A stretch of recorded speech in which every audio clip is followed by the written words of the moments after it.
संपूर्ण महाराष्ट्रात धर्म प्रचारासाठी संत महात्मा विविध ठिकाणी जात आहेत. त्याच निमित्ताने ठाणे जिल्ह्यात विविध ठिकाणी आंतरराष्ट्रीय विराट संत संमेलन आयोजित करण्यात आले होते. त्या निमित्ताने भिवंडी तालुक्यातील बाबदेवपाडा येथील भाजपा व्यापारी आघाडी ठाणे ग्रामीण जिल्हाध्यक्ष डॉक्टर यशवंत महादू सोरे यांच्या निवासस्थानी संत महात्मा यांचे आगमन झाले. यावेळी संपूर्ण सोरे कुटुंबियांच्या वतीने साधू संत महात्मा यांचे पूजन करण्यात आले.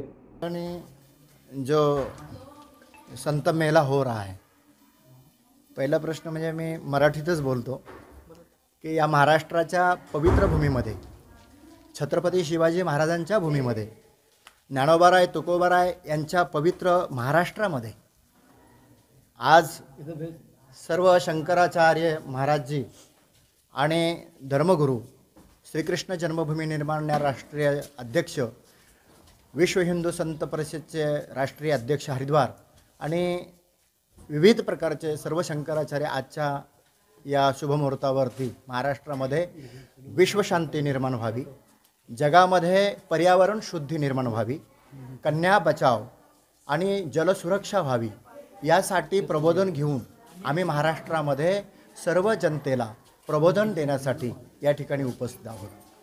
आणि आदरणीय यशवंतजी महादू सोरे अशा दातृत्व आणि नेतृत्व समाजाचे करणारे दानशूर व्यक्तिमत्व या महाराष्ट्रामध्ये असल्यामुळे सर्व संतांचं स्वागत यथोचित करण्याची त्यांची जी मानसिकता आहे ती अतिशय धर्मावलंबनीय आहे, विश्वशांती निर्माण करणारी आहे. आणि म्हणून अशा दातृत्व आणि नेतृत्व करणाऱ्या पुरुषांच्या पाठीशी सर्व संत आणि धर्मपीठ आशीर्वादासाठी सदैव उभे आहेत. आणि म्हणून मी या महाराष्ट्राच्या सर्व जनतेला पुन्हा एक आशीर्वाद रूपाने किंवा दोन अत्यंत महत्त्वाचे मार्मिक असे विषय आहेत की महाराष्ट्रामधली ही भूमी पवित्र आहे, साधू संतांच्या पादस्पर्शाने पावन झालेली आहे. आणि तो पावन भूमी झाल्यामुळे ती विश्वशांतीची जी क्रांती संतांनी केलेली आहे ती सदैव विश्वशांतीमध्ये नांदावी.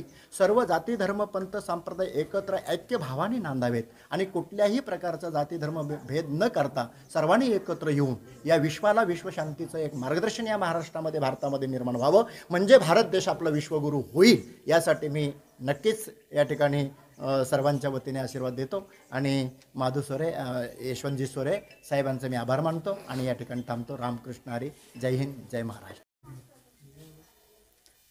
आजच्या कार्यक्रमाचं आयोजन असं आहे की विश्वगुरू सर्व शंकराचार्य आज महाराष्ट्रात त्यांचं आगमन झालेलं आहे. त्यानिमित्ताने मी त्यांचं मनापासून महाराष्ट्राच्या पवित्र भूमीत हार्दिक स्वागत करतो. खरोखरच नेहमी आपण बघितलेलं आहे, महाराष्ट्र ही एक संतांची भूमी म्हणून ओळखली जाते. संत ज्ञानदेवापासून तुकारामापर्यंत सर्वच संत महाराष्ट्रात जन्माला आले, म्हणजे खरोखरच ही एक पवित्र भूमी आहे. आणि या पवित्र भूमीत आज सर्व संतांचं आगमन होत आहे, ही आपल्या सर्वांसाठीच एक आनंदाची पर्वणी आहे. त्यामुळे भिवंडी तालुक्यात माझ्या घरी मी त्यांचं मनापासून हार्दिक स्वागत करतो. खरोखरच मी स्वतःला भाग्यवान समजतो की माझ्या घरी सर्व शंकराचार्य आले. माझ्यासाठी ही एक अविस्मरणीय अशी गोष्ट आहे जी आयुष्यात आपण कधीही विसरू शकत नाही. माझी वास्तू ही थोडंसं काम चालू असतानाही मी ती पूर्ण करून त्यांची राहण्याची व्यवस्था करण्याचा आटोकाट प्रयत्न केला. माझ्याकडून काही चुका झाल्या असतील तरी त्यांनी मला माफ कराव्या, परंतु खरोखरच मी खूप आनंदी झालेला आहे. कारण ते एक आपल्या धर्माचा, हिंदू धर्माचा प्रसार करण्यासाठी या महाराष्ट्रात आलेले आहेत. खरोखरच आज ज्याची गरज, नितांत गरज आहे की आपला धर्म वाचवण्यासाठी अशा धर्मगुरूंची खरोखरच आपल्या देशाला गरज आहे. आज पंतप्रधान मोदीजी अतिशय चांगल्या प्रकारे ते कार्य करत आहेत, परंतु त्याच जोडीला त्यांच्या खांद्याला खांदा लावून ही सर्व संत मंडळी आपल्या धर्माचं रक्षण करण्यासाठी त्याचा प्रसार करत आहेत. खरोखरच मी त्यांना धन्यवाद देतो की आपण असंच कार्य करत राहा आणि आम्हाला असाच आशीर्वाद आपला राहू द्या, एवढीच मी त्यांच्या चरणी प्रार्थना करतो आणि थांबतो. ये पूछो कुछ. धर्म अनादि है, अपौरुषेय है और धर्म के ही रक्षण के लिए इस धरा पर संतों का, ईश्वर का अवतार होता है. धार्मिक जब आक्रमण होता है, धर्म की जड़ों को उखाड़ने का प्रयास होता है, तो उन परिस्थितियों में धर्म सम्मेलनों के माध्यम से विखंडित, विभाजित, असंगठित समाज को एक सूत्र में जोड़ने का माध्यम धर्म है। धर्म सभाएं यहाँ 3 दिसंबर तक हरिभक्त परायण नामदेव हरड़ द्वारा 10-12 जगहों पर निश्चित किया गया है, जो भारत के विभिन्न क्षेत्रों से विद्वान संत जिसमें उपस्थित होंगे। धर्म की परिस्थितियों को, राष्ट्र की परिस्थितियों का चिंतन, मनन और मंथन, जैसे देवता और दानों ने मिलकर समुद्र का मंथन किया, उसका उद्देश्य अमृत प्राप्ति था, लेकिन उसके साथ साथ पहले विष मिला। तो आज समाज में जो विष वमन की गतिविधियां निर्मित हो रही हैं, उससे सनातनी समाज मुक्त कैसे हो। हर जिले में IAS, IPS, UPSC परीक्षा से उर्दू का पेपर समाप्त किया जाए, उसको राष्ट्रीय स्तर पर हिंदी और अंग्रेजी में रखा जाए।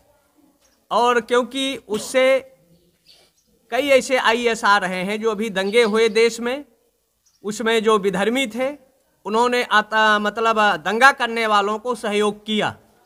तो अगर इस देश को बचाना है, भारत में अमन, चैन, शांति, सद्भाव चाहिए, तो UPSC से तत्काल उर्दू का पेपर समाप्त किया जाना चाहिए। और भारत, यहाँ जो महाराष्ट्र शिवाजी ने उस समय आदिल शाही, नवाब शाही और खान शाही से उन्होंने संघर्ष किया, और उस संघर्ष का आधार था वैदिक सनातन धर्म की स्थापना। उस समय आदिशक्ति पराम्बा भगवती भवानी ने उनको तलवार दिया और उन्होंने 300 लोगों के साथ उस समय 42 किलो पर कब्जा कर सनातन का भगवा ध्वज लहराया था। तो आज भारत में भगवा ध्वज शीर्ष हस्त में लहराए, सनातन पुष्ट हो, प्रबल हो, जो शिवाजी की कामना थी, ज्ञानेश्वर की परिकामना थी, तुकाराम जी महाराज की जो साधना थी, उनका एक लक्ष्य था, या पृथ्वीराज चौहान महाराणा या सुभाष चंद्र बोस, भगत सिंह, राजगुरुओं का जो उद्देश्य था कि भारत सनातन वैदिक राष्ट्र रहे।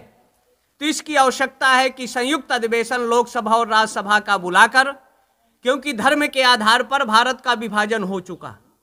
विभाजन के समय 7,72,996 लोगों का गला काटा गया। तो अब उन लोगों का भारत में रहने का कोई राइट या संवैधानिक दायित्व नहीं बनता। ऐसी परिस्थिति में भारत को वैदिक राष्ट्र घोषित किया जाए और संविधान में धर्म और भाषा निश्चित हो। आज़ादी के 75 वर्षों में ना तो यहाँ का भाषा निश्चित हो पाया, ना धर्म। सर्वसुलभ भाषा के रूप में, धर्म के रूप में निश्चित हो जाए, तभी भारत सुरक्षित और अखंड रहेगा। उसके लिए हमारी जल सेना, थल सेना, वायु सेना को विशेषाधिकार देने की जरूरत है। जब सेनाएं सशक्त रहेंगी, प्रबल रहेंगी, तो भारत सुरक्षित और अखंड रहेगा।